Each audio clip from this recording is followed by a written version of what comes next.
என்னடா புளியங்கொட்டை, எப்படி இருக்க? சௌக்கியமா? புளியங்கொட்டையா? யார் புளியங்கொட்டை? நீதான். உன்னை வித்தா புளியங்கொட்டை கூட தேராதான். நான் சொல்லல, உங்க அப்பா திருநெல்வேலி ஜில்லா ஃபுல்லா சொல்லிக்கிட்டு இருக்கிறாரு. உன்னை சிவஞானன் பேர சொல்லியே கூப்பிட மாட்டேங்கிறார், புளியங்கொட்டைன்னு தான் கூப்பிடுறாரு. இந்த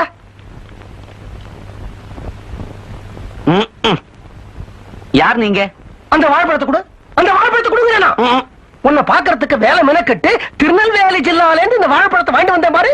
என் புத்திய ஜோட்டால அடிக்கணும். என்னமா அலமேல சௌக்கியமா? எப்படி இந்த புளியங்கொட்டையோட குடும்பம் நடத்துற நீ? கோச்சுக்காதீங்க, நீங்க யாருன்னு எனக்கு சரியா புரியல. திருநெல்வேலி ஜில்லா நீ? ஆமா. உனக்கு பஞ்சாலம் குறிச்சினா யார் ஞாபகம் வருது? வீரபாண்டிய கட்டபொம்மன் ஞாபகத்துக்கு வருது. தூத்துக்குடினா? கப்பலோட்டிய தமிழன் பாவு சிதம்பரம் பிள்ளை. எட்டயபுரம்னா? மகாகவி பாரதியார். மணியாச்சின்னா? நம்ம வீர வாஞ்சிநாதன் ஞாபகத்துக்கு வருது. பத்தமட என்ன? படுத்துக்கிற பாய் ஞாபகத்துக்கு வருது. பத்தமட பாய் விசேஷம் இல்லையா? நீ இந்த வாழைப்பழத்தை கொடு. கோச்சுக்காதீங்க, நீ இந்த வாழைப்பழத்தை கொடு. கோச்சுக்காதீங்க. பத்தமடன்னா உனக்கு படுத்துக்கிற பாய் ஞாபகம் தான் வருது, பத்தமட பட்டாபிராமன் ஞாபகம் வரல இல்லையா? பத்தமட பட்டாபிராமனா? யார் அவரு? காந்திஜி, நேருஜி, நேதாஜி, ராஜாஜி இவங்க எல்லாம் திருநெல்வேலி ஜில்லாவுக்கு வந்தா அந்த சுதந்திர போராட்ட தியாகி பத்தமட பட்டாபிராம வீட்டுல ஒரு நாளைக்கு தங்கி ஊத்தப்பம் வாங்கி சாப்பிடாம போகவே மாட்டாங்க. அவரை ஒரே நிமிஷத்துல யாருன்னு நீ கேட்டுட்ட. ஐயோ, நீங்க பெரிய பெரிய பேரெல்லாம் சொல்றீங்க, பெரிய பெரிய விஷயம் எல்லாம் சொல்றீங்க. அதெல்லாம் எனக்கு தெரியாது, எங்க அப்பாவுக்கு தெரிஞ்சிருக்கும். 1947 இந்தியாவுக்கு சுதந்திரம் வந்தப்போ நான் வாயில கட்டவரல போட்டுக்கிட்டு சூப்பிக்கிட்டு இருந்தேன். இந்த மாதிரி விஷயங்கள்லாம் நீ ஒழுங்கா தெரிஞ்சுக்காததுனாலதான் உங்க அப்பா உன்ன புளியங்கொட்டைங்கிறாரு. காலனா காசுக்கு லாயக்கு இல்லாத வெத்து வேட்டுங்கிறாரு. சொத்த உன் பேருக்கு எழுதி வைக்காம கோவில் குளத்துக்கு எழுதி வச்சுட்டாரு. திருநெல்வேலியிலேயே தங்கிட்டாரு, மெட்ராஸ்க்கு உன்னை பார்க்க வரவே மாட்டேங்கிறாரு. கோச்சுக்காதீங்க, இந்த பத்தமட பறந்தாம உங்களுக்கு என்ன வேணும்? பறந்தாம இல்லடா, பரதேசி. பத்தமட பட்டாபிராமன் அவர் எனக்கு சொந்த ஒண்ணு விட்ட சித்தப்பா. பிறக்கும் போதே சட்டையில தேசிய கொடி இருந்தது அவருக்கு. கொடியோடவா பிறந்தாரு? கொடி இருந்துச்சு சரி, பிறக்கும் போது சட்டை இருந்துச்சா? கர்ணன் தான் கவச்ச குண்டலத்தோட பிறந்ததா கேள்விப்பட்டிருக்கேன். இவர் சட்டையோட பிறந்தாரா? ரெடிமேடு சட்டையா இல்ல அளவு எடுத்து தைச்சதா? நீ அந்த வாழைப்பழத்தை கொடு, நீ அந்த வாழைப்பழத்தை கொடு. தயவு பண்ணி கொடுத்ததை திருப்பி கேட்காதீங்க. கோச்சுக்காம வந்த விஷயத்தை சொல்லுங்க. அந்த பத்தமட பட்டாபிராமன் கிழிச்ச கோட்டை கூட உங்க அப்பா தாண்ட மாட்டார். அவ்வளவு பக்தி அவர் பேர்ல. அந்த தியாக குடும்பத்துல நீ சம்பந்தம் பேசின உங்க அப்பாவுக்கு உன் பேர்ல ஒரு மதிப்பு வருமே, ஒரு நம்பிக்கை வருமே, ஒரு அன்பு வருமே, ஒரு பாசம் வருமே. சொத்தை உன் பேர்ல மாத்தி எழுதிருவாரே அப்படிங்கிற நல்ல எண்ணத்துல திருநெல்வேலி ஜில்லாவில இருந்து இந்த வாழைப்பழத்தை வாங்கி வந்தேன். என் புத்தியை சோட்டாலதான் அடிக்கணும். நீ தேரவே மாட்ட. அந்த வாழைப்பழத்தை கொடு. குடுறா. அண்ணா கோச்சுக்காதீங்க, உங்களைத்தான் மலை போல நம்பி இருக்கேன். தயவு செஞ்சு இந்த சம்பந்தத்தை முடிச்சிருங்க. இந்த சம்பந்தத்தை முடிச்சுடலாங்கிற? சம்பந்தம் பண்ண போற வீட்டுல சம்பந்தம் பண்றதுக்கு முன்னாடி கைய நினைக்க கூடாதுன்னு கேள்விப்பட்டிருக்கியா? ஆமா. அப்ப இந்த வாழைப்பழத்தை கொடு. வாழைப்பழத்தை சாப்பிட்டுட்டு எதுக்காக கைய கழுவணும்? குடு குடு. ரொம்ப நசுக்காதீங்க, பழம் பஞ்சாமிர்தம் ஆயிடும். குடு. வாடா, உன் பையன் தானே? ஆமா. பேர் என்ன? விருத்தாச்சலம். விருத்தாச்சலமா? வெங்கடாச்சலம். ஒரு டைப்ரைட்டிங் இன்ஸ்டிடியூட் வச்சு கொடுத்திருக்கேன்.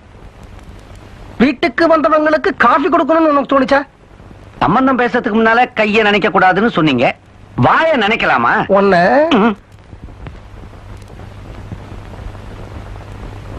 விருத்தாச்சலம், வெங்கடாச்சலம். நான் யார் தெரியுமா? நீ லவ் பண்றிய பாரிஜாதம் அவளுடைய சொந்த தாய் மாமன். நாளைக்கே நீ உங்க அப்பா உங்க அம்மா 3 பேர் எங்க வீட்டுக்கு பொண்ணு பார்க்க வரதுக்கு எல்லா ஏற்பாடும் பண்ணிட்டு உங்க அப்பா கிட்ட நிறைய புழுகி. Thank you sir. அதை விட ரொம்ப முக்கியம், யாராவது ஒரு ஆளை செட்டப் பண்ற, 5 10 காசை கொடுக்கற, பொண்ணு வீட்டுல நீங்க பொண்ணு பார்க்க வரீங்கிற விஷயத்த நீ தான் இன்ஃபார்ம் பண்ற. அது உன்னுடைய பொறுப்பு. உடனே பண்றேன் சார். Thank you sir. என் தங்கச்சி ஒரு நல்ல இடத்துல இருந்து பொண்ணு பார்க்க வராங்க. நீங்க சொல்றது ரொம்ப சந்தோஷம் தான். ஆனா நாளைக்கு நீங்க வரலன்னா எப்படி? தம்பி, எனக்கு ஒரு அவசரமான வேலை இருக்கு. அவங்க வந்து பொண்ணை பார்க்கட்டும், மத்தத அப்புறம் பேசிக்குவோமே.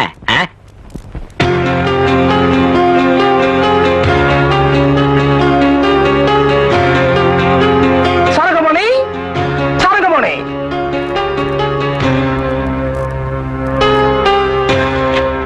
நான் இந்த வீட்டு வாசப்படியை மிதிக்க கூடாதுன்னு உங்க அப்பா சொல்லிட்டாரு.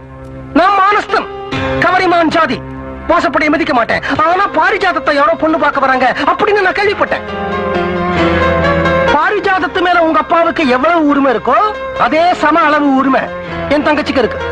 என் தங்கச்சி மேல இருக்கிற கோபத்துல உங்க அப்பா பாரிஜாதத்தினுடைய வாழ்க்கையை பாழாக்கிடுவாரோ அப்படின்னு எனக்கு பயமா இருக்கு. யாரும் என் மேல கோபப்பட வேணாம். தாய் மாமாங்கிற முறையில ஒரு பயம் வருது, நியாயம் தானே? ஒண்ணு பாரிஜாதத்தை பொண்ணு பார்க்க வரும்போது நானும் இங்க இருக்கணும், இல்லைன்னா இந்த பார்ட்டி பொண்ணு பார்த்துட்டு போன உடனே அடுத்த பார்ட்டி பொண்ணு பார்க்கும் ஏதாவது லாட்ஜ்ல நான் ஏற்பாடு பண்ணுவேன். அதுக்கு அனுமதிக்கணும்.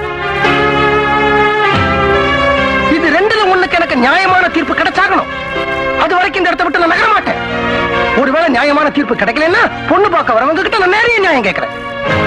அப்பா, கூட்டத்தோட கூட்டமா மாமாவும் ஒரு ஓரமா உட்காந்துட்டு போட்டுமே. முதல்ல பாரிஜாதத்தை பொண்ணு பார்க்க வராங்க, எதுக்கு இந்த அசிங்கம் எல்லாம்?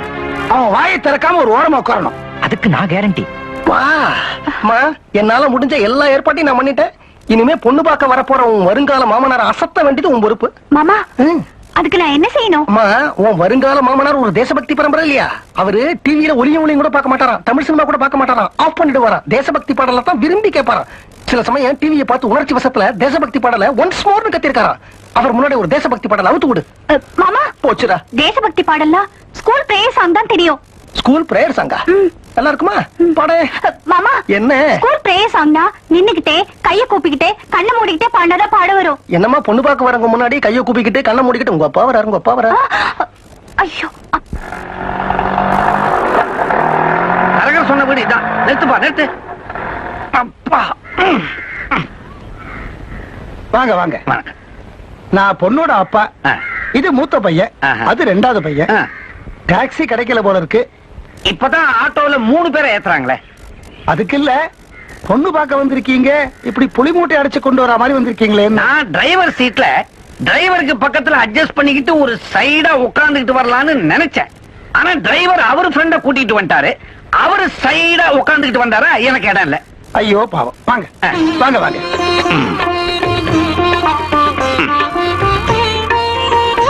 உட்காருங்க. வணக்கம்மா. நீங்க சைடா உட்காருங்க.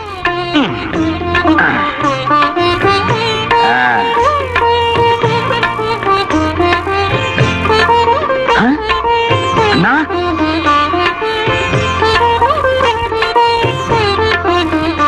என்னண்ணா அது? பத்தமட பரம்பரை இப்படி மூலையில உட்காரலாமா? பத்தமட பட்டாபிராம உடம்புல இருந்த ஒவ்வொரு தழும்புல இருந்து தான் இந்த நாட்டுக்கு சுதந்திரமே கிடைச்சது. செங்கோட்டையில மூவர்ண கொடி பறக்குது. எந்திரிச்சு வாங்க. சுதந்திர இந்தியாவுக்கு எப்படி நாக்பூர் மையமோ அந்த மாதிரி மையமா நீங்க இந்த கூட்டத்துல உட்காருங்க, உட்காருங்க.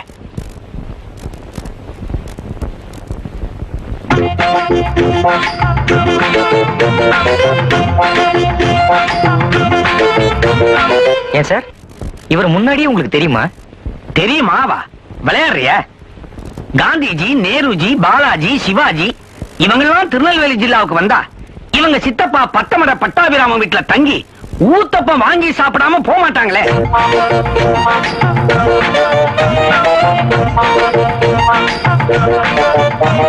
குழந்தைகளுக்கு இதெல்லாம் சொல்லவே இல்லையா? எவ்வளவு அடக்கமான பரம்பரை.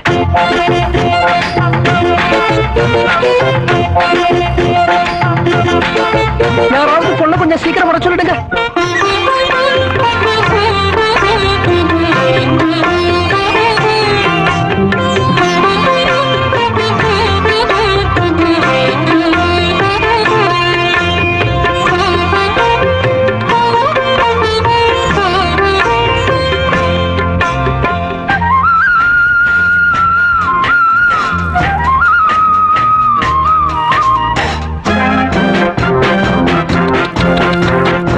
இந்த கேக்கோட கலரை பார்க்கும் போதே உங்களுடைய தேசிய உணர்வு தெரியும். என்ன தேசபக்தி, என்ன தேசபக்தி. பத்தமட பட்டாபிராமம் பரம்பரை இல்லையா? நடுவுல ஒரு சக்கரத்தை போட்டு ஒரு குச்சியை சொருகி இருக்கலாம், மறந்துட்டீங்க போல இருக்கு.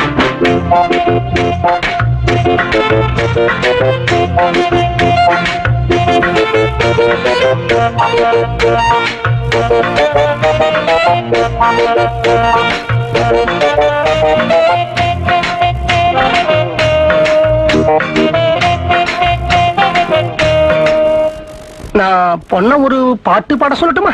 தாராளமா பாடிடுமா?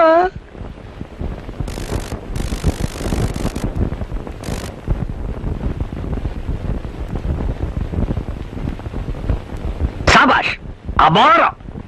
கிட்டத்தட்ட எதிரில் இருக்கிற இந்த ஜமக்காலம், வெத்தலபாக்கு தட்டு எல்லாமே ஒரு நிமிஷம் டான்ஸ் ஆடின மாதிரி நான் கற்பனையே பண்ணிட்டேன். அந்த அளவுக்கு உங்க பொண்ணு பாடின பாட்டு ரொம்ப நல்லா இருந்துச்சு. எங்களுக்கு உங்க பொண்ண ரொம்ப பிடிச்சிருக்கு. அவ பாடின பாட்டும் பிடிச்சிருக்கு. ஏன் இந்த குடும்பத்தையே ரொம்ப பிடிச்சு போச்சு. மேற்கொண்டு பேசுவோமா? சார், நான் உங்ககிட்ட கொஞ்சம் தனியா பேசணும். நான் உங்ககிட்ட ஒரு உண்மையை சொல்லணும். எங்க அப்பாவுக்கும் எங்க அம்மாவுக்கும் பேச்சுவார்த்தையே கிடையாது.